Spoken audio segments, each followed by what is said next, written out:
Welcome back, Rich Nation. My name is AJ, and today we're going to be continuing Attack on Titan, Season 4, Episode 27. I heard we have to wait 2 weeks for the next episode, which seems to be possibly the last episode of the season, so that kind of sucks, but hopefully you guys let me know that there might be some information, so maybe there'll be a miracle, and somehow we'll get more episodes. Who knows? Let's cross our fingers. If you're new to the channel, make sure you subscribe, smash that like button, hit that notification bell. You can also check out these episodes early and uncut over on patreon.com/ajrich123. That link is down below in the description. And let's go ahead and start.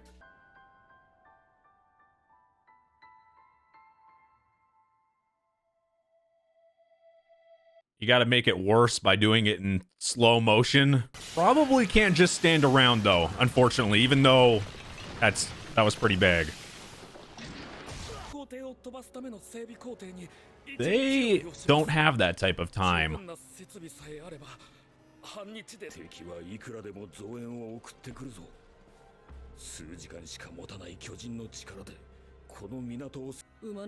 Yeah, they don't have 12 hours.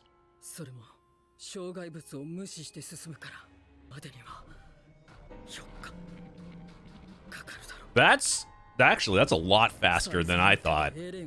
Like, you see those Titans move, and it seems slow, but I guess it was a lot speedier than it.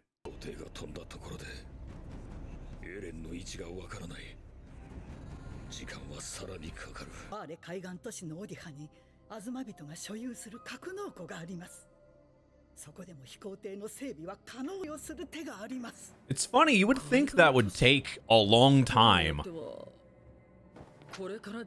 Like, when you see that map, I'm thinking of like Japan and like location, because it's got, when you look at that map, it looks, doesn't it kind of look like you got an island to the side? I mean, it could be really any decent size like part of land or a piece of land, but it really reminds me of that. So when I'm thinking distance, I'm like, can you get there by boat that fast or by anything that fast? But probably how long it takes and how close everything is probably a lot probably a lot closer than you could say, you know, from real life continents.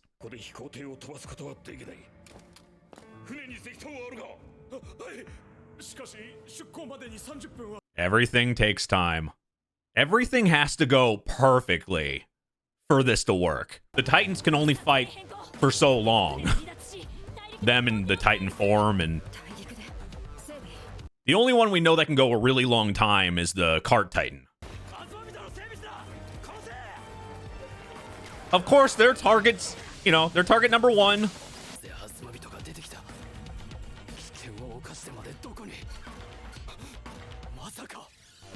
Oh, he figured it out.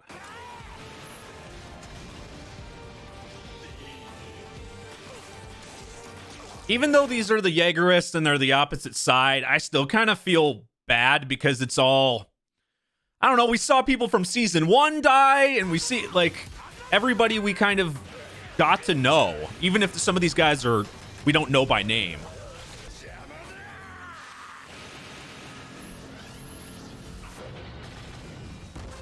Oh shit. I mean, that's what his armor's for, at least. Can block a few shots.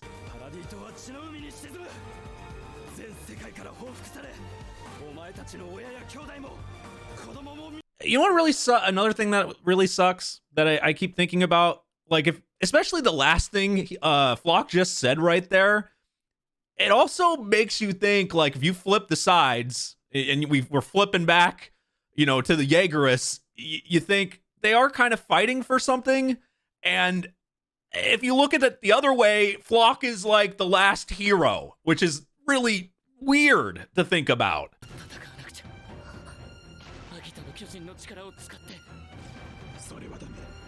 Yeah, that's exactly.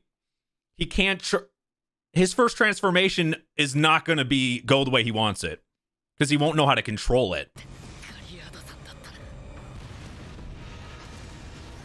Damn, that's the same thing Armin thinks about.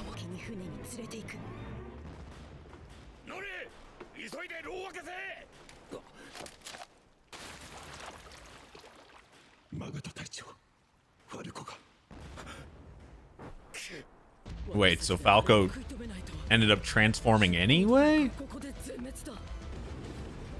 That's the only thing that makes sense. If she's gonna react like that.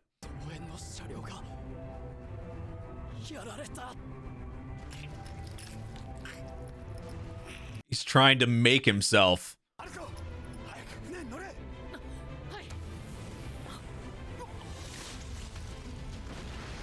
I mean, they could use another Titan's help, but okay, maybe Falco has to.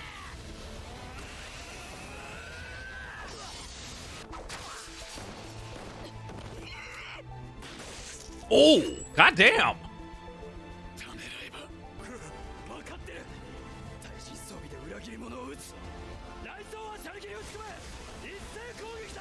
You know, it's just as hard for them to kind of, especially against Connie and Armin, to strike against them because they were together for so long. You can hear it in their voices.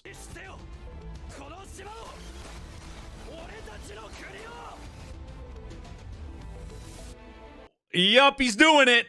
First transformation. You're flipping a coin. Yeah, let's be honest. We're flipping a coin here. Falco, we've already seen first transformations. I mean, we can go all the way back to Eren. First transformations seem very flaky, like no control. And if he's anything like Eren's first transformation or any of those, it could go really either way. But he thinks, if I think about it rationally, it's not a good decision when it comes to what they're trying to do, but it's a good decision if you're trying. For Falco, he's thinking with his heart, and to save Reiner, to save Annie and them, it makes sense. I get that. And also, is anybody else kind of like some of the lines that Flock is saying this episode are hitting a little bit harder? We've already seen him make commands and he's been like this leader, but it's really reminding me of like Erwin and like, I don't know. It's like he actually is feeling more like a leader. And like I said, I think that the actual lines in this episode are written really well because for me, they're hitting me a little bit harder, making me kind of think twice about side. Not that I can really can't really it's hard to justify either side here, but it keeps making me turn, season 1, season 2, they're defending they're defending the island. They're defending this. And you had people that you trusted the whole time. And then they, come out of nowhere. They betray you. It's really fucking with my head. I can't help but like rationalize to some extent here. I can't help it. I don't know. Tell me if I'm right or wrong. There probably isn't a right or wrong answer to this. When Titans were the threat, they were the enemy. When countries were the threat, they were the enemy. For as long as people hold on to different beliefs, there will be an enemy. God. Usually we get information that's very specific, but to, a fact or something that's kind of factual, that's actually a really good statement because that's kind of true. When is there never an enemy? There's always an enemy when you don't believe in the same thing. And as human beings, when do we all ever believe in the same thing? If you ever want to know what the world thinks and how this might never even be a possibility, just go on Twitter for 5 minutes. I dare you.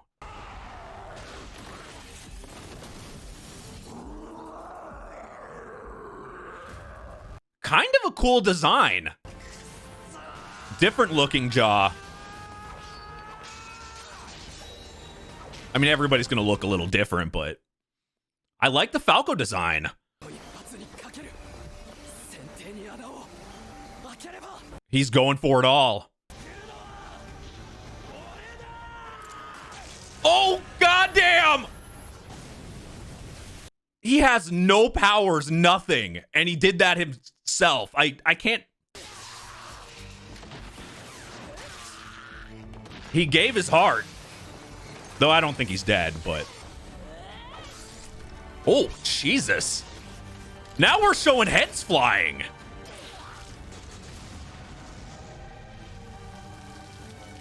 Blood is literally raining down.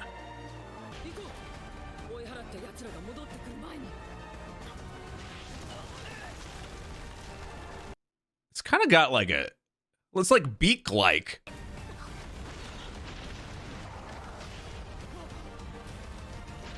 Oh no! Thank God they know what to do.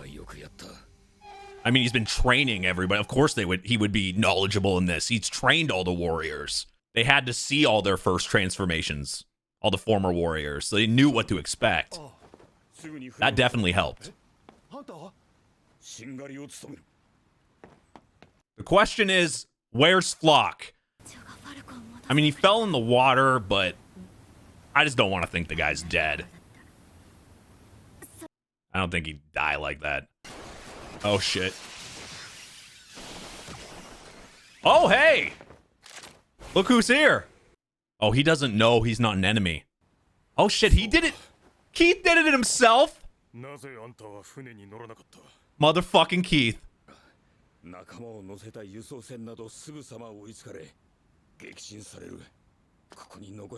Interesting team up, though. Two people that were teachers and taught people on different sides together.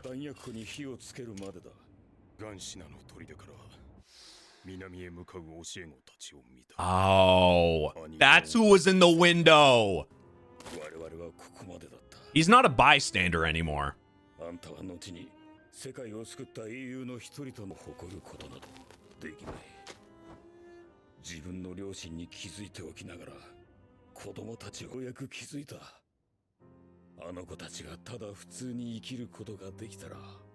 Had a change of heart.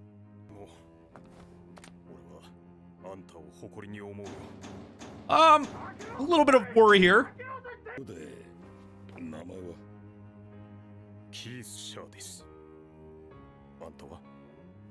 I would have never guessed this team up, but it actually makes sense. Holy shit.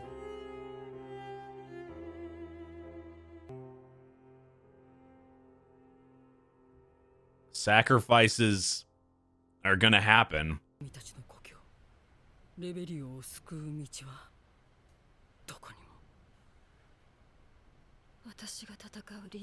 Because her dad.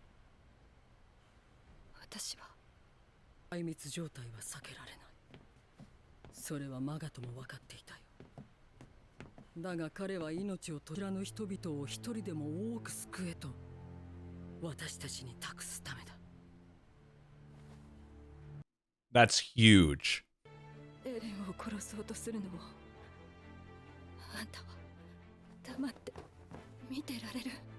That's a need-to-know question.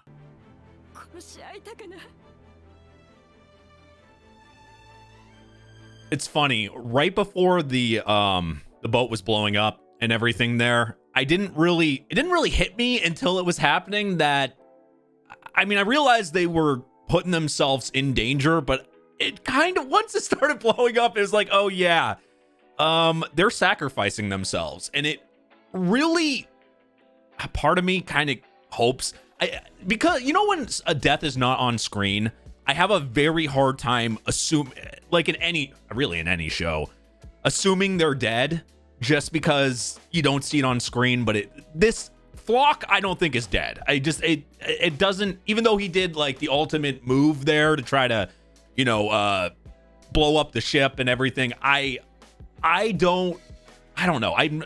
What do you guys think about that? I would say it's a 50-50 split, but I don't know. I'm leaning towards him still being alive.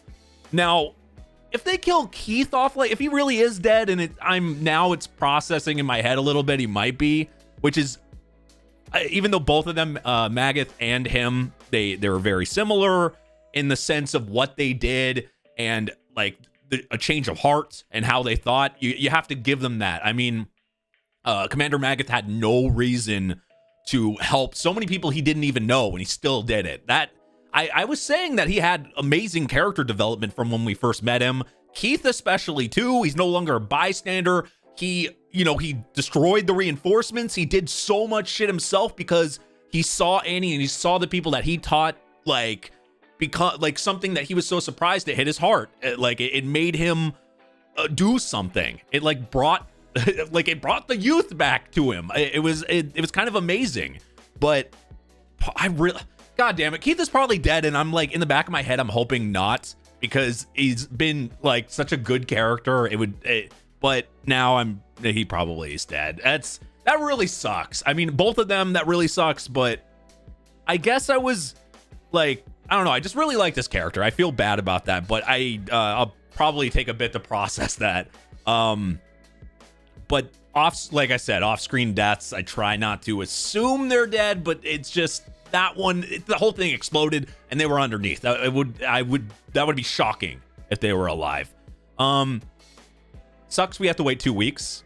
This episode kind of, I feel like some of the lines that Flock was saying, like I said during the reaction, hit a little differently. I think they were written perfect to make it like that, but I forget the exact line, but there was one line where he said about that if you don't do this, that they're like, people are going to come to the island and kill you anyway. I can't remember the exact line. You guys can let me know in the comments. I obviously rewatch when I edit anyway. But yeah, let me know in the comments on that one. But that line hit hard because it made me think, yeah, they're doing it for their own reasons, every side. So we're seeing old friends kill old friends, old teammates kill old teammates. So it was really hard to really side with either one. A lot harder than the beginning of season 4 when we got to know people in a few episodes and then seeing them fight each other in Marley and everything. That even felt a little difficult. The show's very good at making it hard to choose sides. And this episode especially for me, I felt bad for them. I was finding myself, and then it's like, in my head, I'm like, well, they did this and they did this. But then you flip it and it's like, well, the other ones did that. It's just, this is written good. That's all I'm going to say. I'm sorry, I'm kind of just blabbering here, but this was written very well. And they snuck in some lines that hit me hard in this episode. Great episode. If you're new to the channel, make sure you subscribe, smash that like button, hit that notification bell. You can also check out these episodes early and uncut over on patreon.com/ajrich123. That link is down below along with all my other links. Thank you for watching, and I will see you guys next time. Bye-bye.